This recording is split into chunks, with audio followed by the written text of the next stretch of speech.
Magandang umaga mga kahuan. Narito na ang Pag-asa Weather Update today. Magandang umaga, Pilipinas. Narito ang latest sa lagay ng ating panahon. Umiiral pa rin ang habagat at apektado pa rin ito ang katimugang Luzon, maging ang buong Visayas at Mindanao at nagdudulot pa rin nga po ito ng malawakang pagulan sa malaking bahagi ng bansa. So nakakaapekto po ng weather system sa ngayon sa bansa ay ang habagat o southwest monsoon, maging yung mga localized thunderstorms na pwede pong maranasan ng mga pagkidlat pagkulog mostly sa hapon at gabi.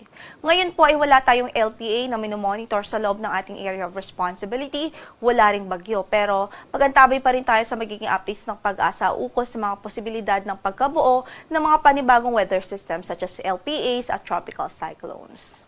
Samantala, para sa magiging pagtayo ng ating panahon sa araw na ito, patuloy pa rin magiging maulap ang papawirin at mataas po yung tsansa ng mga pag-ulan dito sa Metro Manila, sa Pangasinan, sa buong Central Luzon at mataas pa rin ang tsansa ng pag-ulan sa maghapon sa Mimaropa Region, sa Calabarzon, maging sa Bicol Region. Kaya sa mga nabanggit nating lugar, patuloy nating paalala sa ating mga kababayan, saan man ang lakad natin sa araw na ito, huwag kong kalimutang magdala ng mga pananggalang sa ulan at maging alerto na rin ho sa mga posibilidad ng mga pagbaha.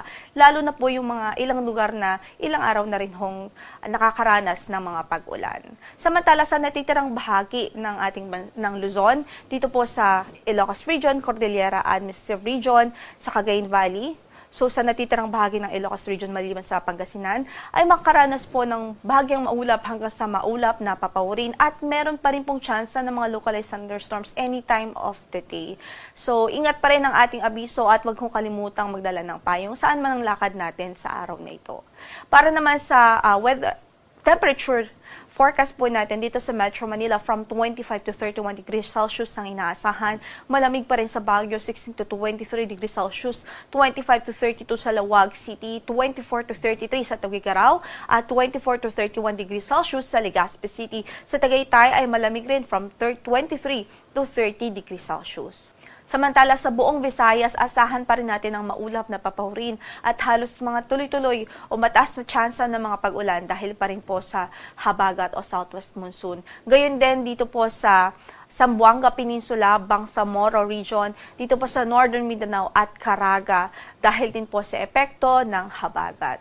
Para naman sa pagtayo ng ating temperatura sa Cebu from 25 to 31 degrees Celsius, gayon din ho sa Iloilo City. Gayon din sa Kalayaan Islands at sa Puerto Princesa City, inaasahan natin from 25 to 31 degrees Celsius. Sa Tacloban, 24 to 32 degrees Celsius, 25 to 31 degrees Celsius naman sa Cagayan de Oro at Zamboanga City, samantala sa Davao City ay 24 to 32 degrees Celsius. Again, ang maulap at mataas yung chance ng mga pagulan ay ang Visayas, buong Visayas, Zamboanga Peninsula, Bangsamoro, Northern Mindanao at Caraga Region. So ingat pa rin hong ating abiso sa mga kababayan doon, saan man ang lakad natin sa araw na ito, huwag hong kalimutang magdala ng payong. Samantala sa natitirang bahagi naman ng Mindanao ay bahagyang maulap hanggang sa maulap ang papawirin at mataas rin po ang tsansa ng mga localized thunderstorms dahil din sa habagat o southwest monsoon. Ngayon po ay wala rin po tayong gale warning na nakataas sa namang bahagi ng ating mga baybaying dagat. Ingat pa rin po sa ating mga mandaragat, especially yung mga gumagamit ho ng maliliit na sasakyang pandagat. Lulubog ang araw mamaya sa ganap na alas 6:19 ng gabi.